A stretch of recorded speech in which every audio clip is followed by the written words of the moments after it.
আসেন আসেন, তো রাখলে আসেন, তাড়াতাড়ি আসেন, না রাখলে বলে চলে গেলাম, তাড়াতাড়ি আসেন। আসসালামু আলাইকুম প্রিয় দর্শক। এই যে চাচা দেখুন, শাহজাহান কাকার ভ্রাম্যমান সবজির দোকান এটি। আজকে লাউয়ের কেজি ছিল 40 টাকা। আর এই যে ধুন্দল আছে এই পাশে, ধুন্দলের কেজি আজকে হচ্ছে 30 টাকা। ডাঁটা শাক এক আটি 30 টাকা। তো এইভাবে যখন একটু সবজির দাম বেশি হয়, পেঁপে রয়েছে, পেঁপে 1 কেজি 40 টাকা।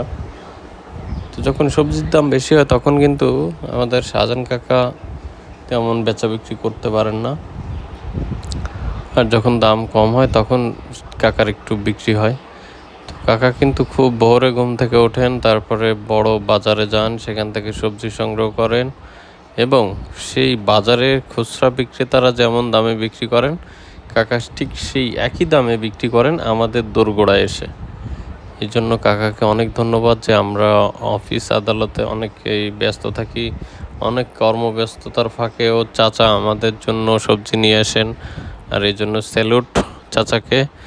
আর এরকম চাচাদের মতো যারা পরিশ্রম করেন, মানুষের দ্বারে দ্বারে তাদের পণ্য বা সেবা পৌঁছে দেন, সেই সব মানুষদের প্রতি অবশ্যই আমাদের শ্রদ্ধা ভালোবাসা সব সময় থাকবে। তো সকলকে অনেক অনেক ধন্যবাদ আমাদের ভিডিওটির সাথে থাকার জন্য। অনেক দিন ধরে এই চ্যানেলে কোনো ভিডিও দেওয়া হচ্ছে না, আর কারণ বাইরে তেমন যাওয়া হচ্ছে না। আর তবে আপনারা এখন প্রায় 1,500 সাবস্ক্রাইবারের একটি পরিবার রয়েছেন আমার সাথে।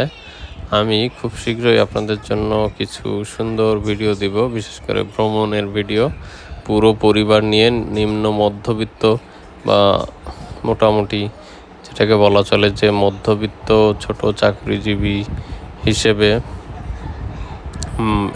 আমরা যে কুয়াকাটার পরিবার সপরিবার একটি ট্যুর দিতে চাচ্ছি সামনে, সেই পুরো ভিডিওটা আপনারা আমাদের চ্যানেলে দেখতে পাবেন ইনশাআল্লাহ। এবং সেই পর্যন্ত আমাদের সাথেই থাকুন। সকলকে অনেক অনেক ভালোবাসা, সকলের প্রতি আমাদের জন্য দোয়া করবেন। পুরো পৃথিবীর সকল মানুষ যাতে ভালো থাকে, সেইভাবে আমরা সবসময় পজিটিভ থাকব, বি পজিটিভ। আর এখানে চাচা এই কুকুরটাকে বলতেছেন যে 2-4 জন মানুষ ডেকে নিয়ে আয়, যারা ক্রেতা মানে খদ্দের ডেকে নিয়ে। আর এরই চাচারই সামনে দেখুন একটা ছেলে, নাম হচ্ছে আবু বক্কর। তো আবু বক্কর অত্যন্ত সাহসী। আমি ওকে বললাম যে আবু বক্কর তুমি কুকুরের সামনে যেও না, কুকুর কিন্তু খুবই খতরনাক, তোমার কিন্তু বিপদ হতে পারে। তো আবু বক্কর কিন্তু একদমই ভয় পায়নি। তো সবাইকে অনেক অনেক প্রীতি ও শুভেচ্ছা জানিয়ে আমরা আজকের ভিডিও এখানে শেষ করছি। ইনশাল্লাহ পরবর্তী কোনো ভিডিওতে দেখা হবে। আল্লাহ হাফেজ।